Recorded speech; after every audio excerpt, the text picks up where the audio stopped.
Di jantung kota Bogor yang riuh, sebongkah batu andesit diam membisu. Ia bukan sekadar batu, melainkan sebuah kapsul waktu, penjaga memori agung seorang raja besar dan bukti cinta tak terhingga dari seorang anak. Prasasti Batu Tulis, Zaman Keemasan Pajajaran. Inilah dia kisah selengkapnya. Selamat mendengarkan.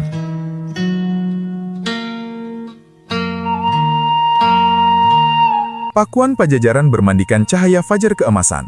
Ibu kota kerajaan Sunda itu berdenyut penuh kehidupan. Di singgasananya yang megah, Sri Baduga Maharaja, yang kelak dikenal sebagai Prabu Siliwangi, menatap kerajaannya dengan tatapan bijaksana. Di benaknya, terhampar sebuah visi besar, menjadikan Pajajaran sebagai negeri yang makmur, aman, dan tak tertaklukkan oleh zaman maupun musuh. Sang Prabu memanggil para penasihat utamanya. "Negeri kita subur, rakyat kita sejahtera," titahnya dengan suara berwibawa.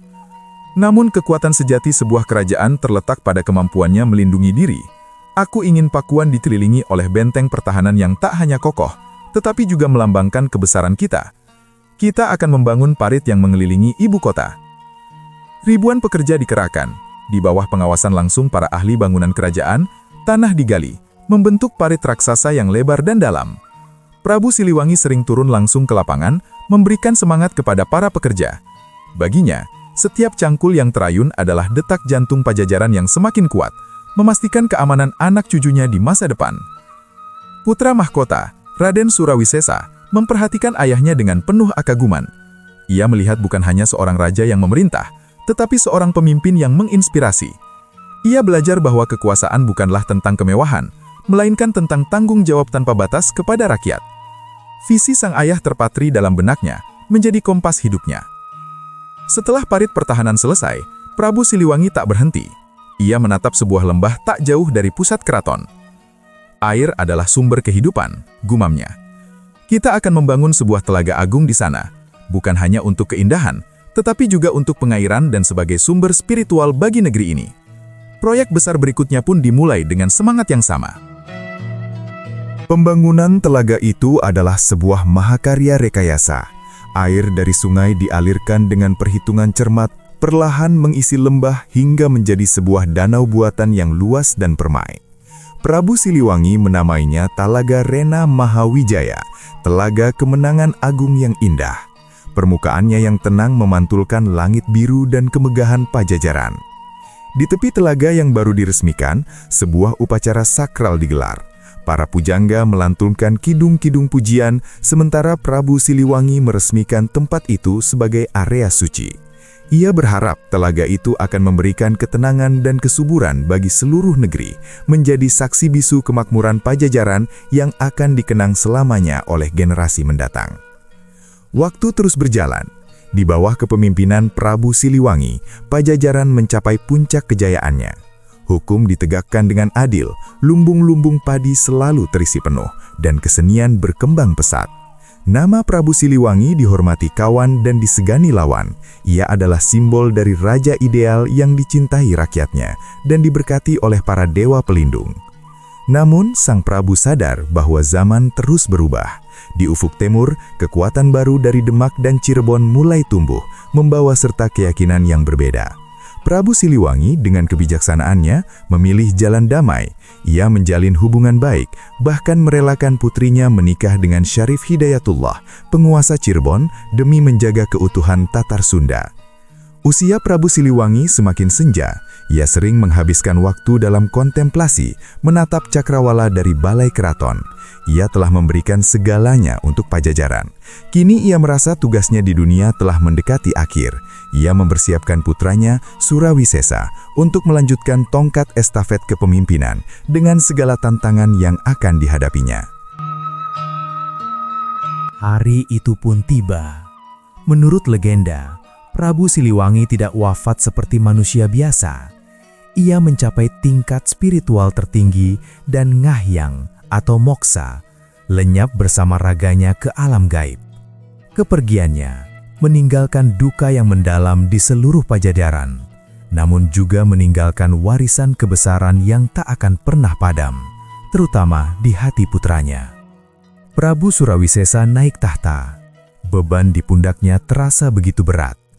Ia harus memimpin Pajajaran di tengah perubahan zaman yang semakin cepat dan ancaman yang kian nyata.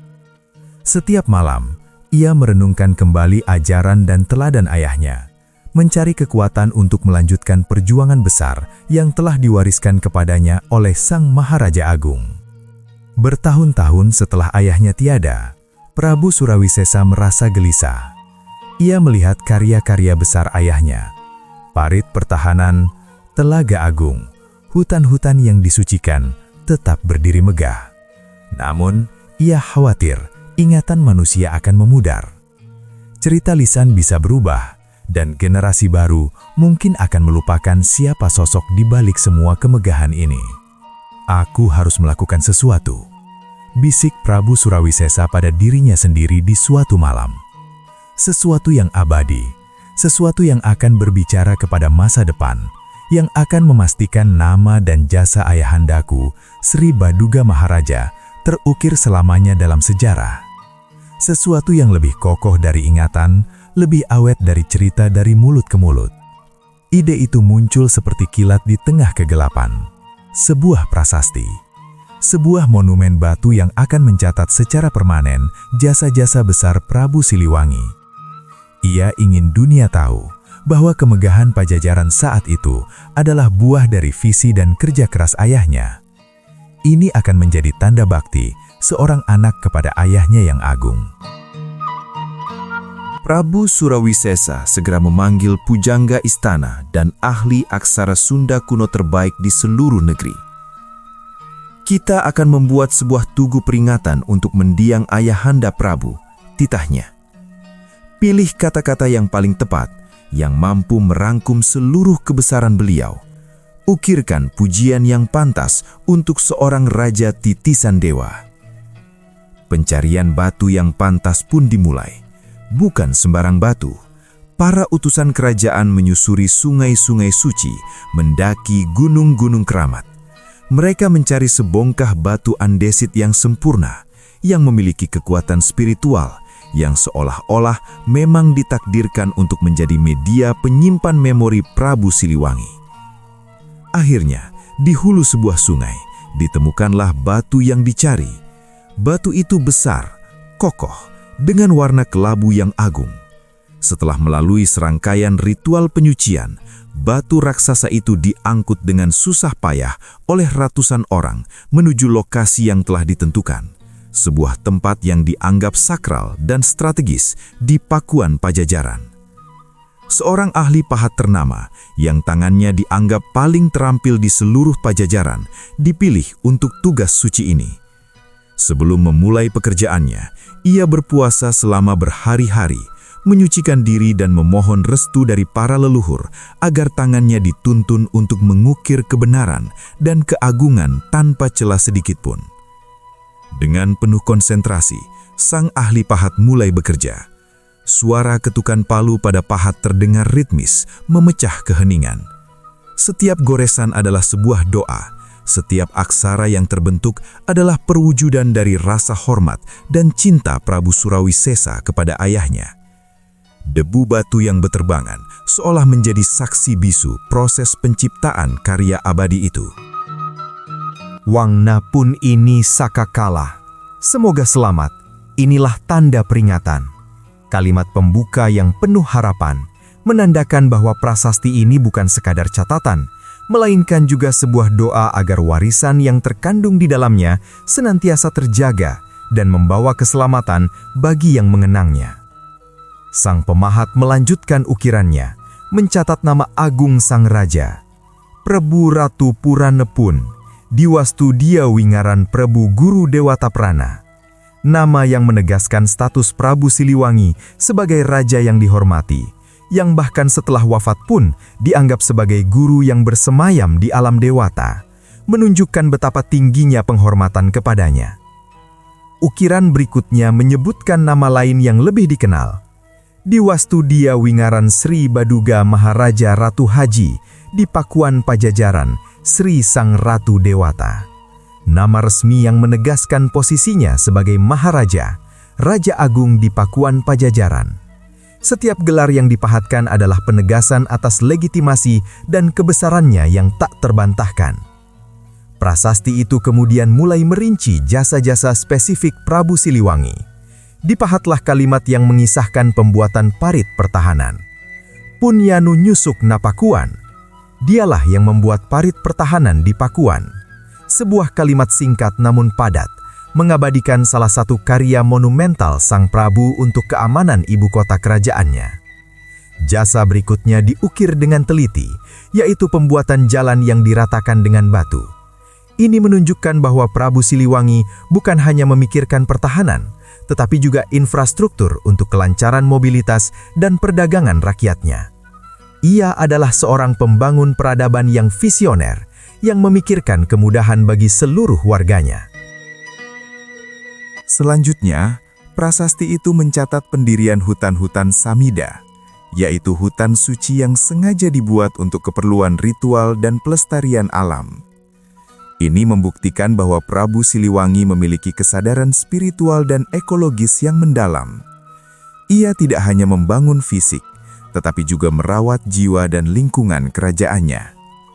Pahatan kemudian mengabadikan karya agungnya yang paling indah, Punyanu Ngabalai. Dialah yang membuat telaga. Ukiran ini merujuk pada pembuatan Talaga Rena Mahawijaya. Telaga itu bukan hanya sumber air, melainkan juga simbol keindahan dan ketenangan yang diwariskan Prabu Siliwangi kepada rakyat yang sangat dicintainya. Prasasti itu dengan jelas menyatakan bahwa semua karya besar tersebut dibuat pada masa pemerintahannya, Samangkana. Ini adalah penegasan historis yang penting, mengunci pencapaian-pencapaian tersebut pada satu figur sentral, yaitu Sri Baduga Maharaja, agar tidak ada keraguan di masa depan tentang siapa penggagas semua kemegahan itu. Bagian terpenting dari prasasti itu adalah kalimat yang menunjukkan siapa yang membuatnya. Terukirlah dengan jelas, Saka, Panca Pandawa Emban Bumi. Kalimat ini adalah sebuah kronogram atau penanda waktu yang jika ditafsirkan berarti tahun 1455 Saka atau 1533 Masehi. Ini adalah tahun di mana Prabu Surawisesa mendirikan tugu peringatan itu. Prabu Surawisesa berdiri di kejauhan, mengamati proses pemahatan yang hampir selesai. Hatinya dipenuhi berbagai perasaan, haru, bangga, dan lega. Ia tahu bahwa dengan prasasti ini, ia telah menunaikan baktinya. Nama ayahnya tidak akan lagi hanya hidup dalam dongeng, tetapi akan terpahat abadi di atas batu untuk selamanya. Setelah prasasti selesai dipahat, sebuah upacara peresmian yang sangat megah dipersiapkan. Seluruh pejabat kerajaan, para bangsawan, dan perwakilan rakyat diundang untuk hadir. Ini bukan hanya peresmian sebuah monumen, tetapi sebuah perayaan besar untuk mengenang kembali era keemasan Pajajaran di bawah Prabu Siliwangi. Pada hari yang telah ditentukan, prasasti batu tulis berdiri dengan agung, ditutupi kain sutra terbaik. Prabu Surawisesa dengan pakaian kebesarannya berjalan mendekati prasasti itu. Seluruh hadirin menahan napas, merasakan kesakralan momen tersebut. Angin berhembus pelan, seolah arwah para leluhur turut menyaksikan. Dengan gerakan hikmat, Prabu Surawisesa membuka kain penutup prasasti.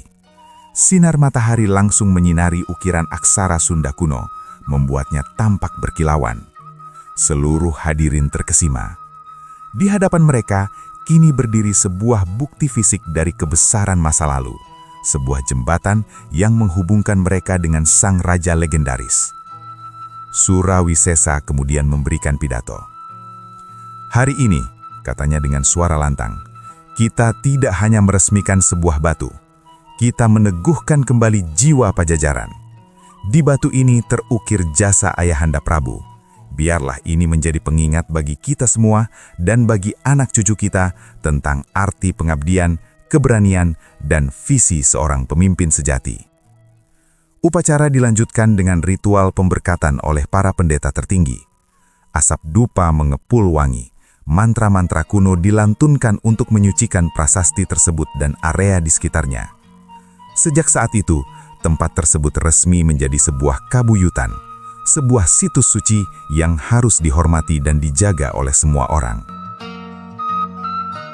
Rakyat Pajajaran yang hadir menatap prasasti itu dengan penuh rasa takjub dan haru.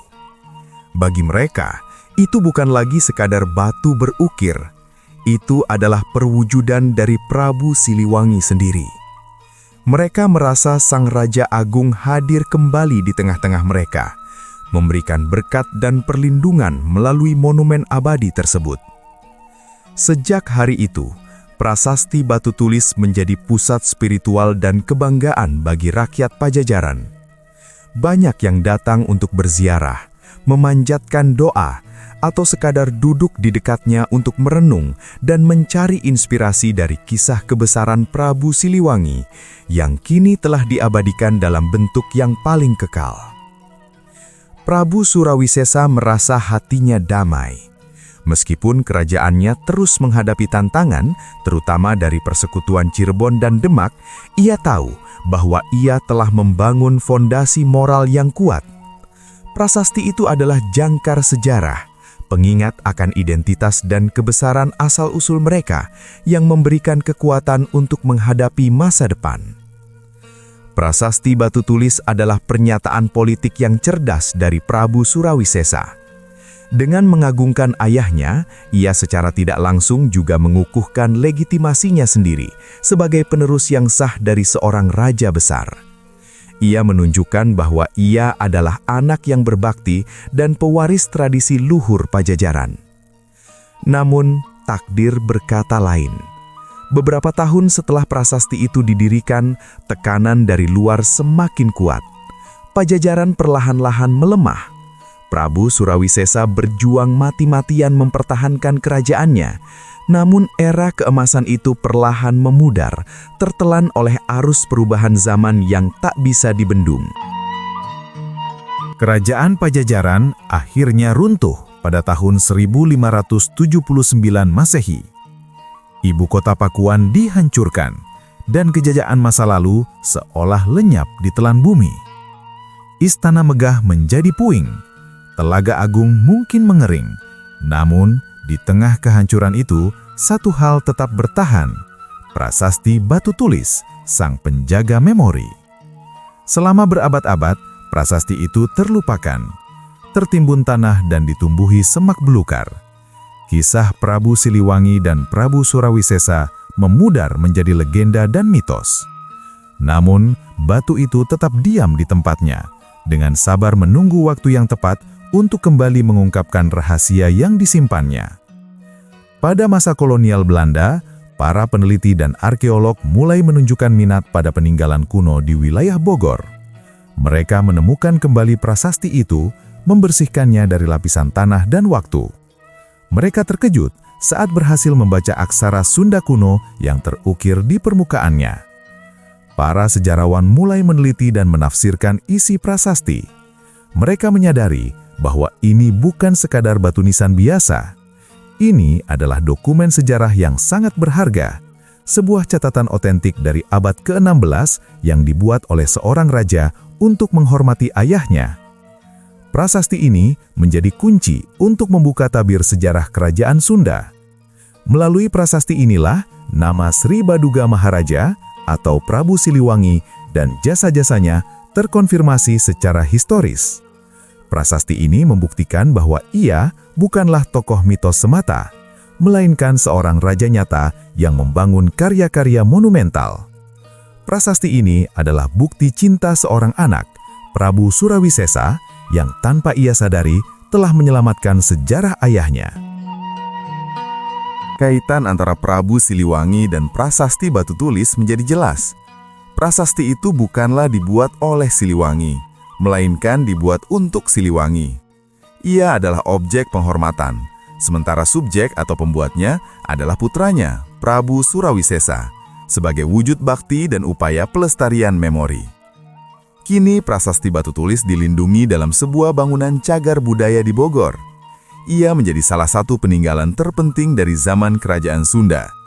Pengunjung yang datang dapat melihat langsung ukiran aksara yang dibuat hampir 500 tahun yang lalu, merasakan gema dari masa lalu yang agung.